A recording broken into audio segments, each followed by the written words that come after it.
Hi, it's Steve. Today we'd like to show you how to replace a dairy door on your refrigerator. It's a really easy repair. Let me show you how we do it. Now to do this repair, we'll begin by opening up the refrigerator door. If the old dairy door is still intact, we simply need to release that from the inner door liner by pulling it away from the door liner, popping the pivot pins out of the two receptacle holes. We'll just close the refrigerator up for now.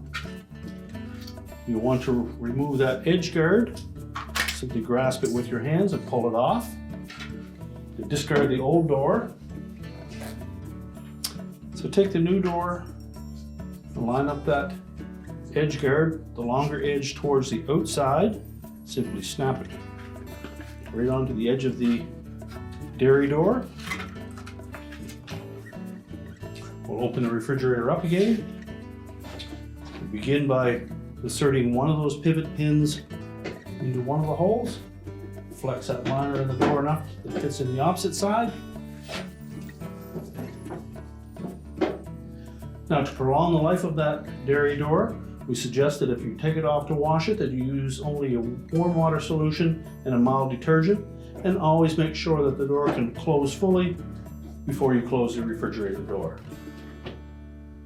And your repair is complete.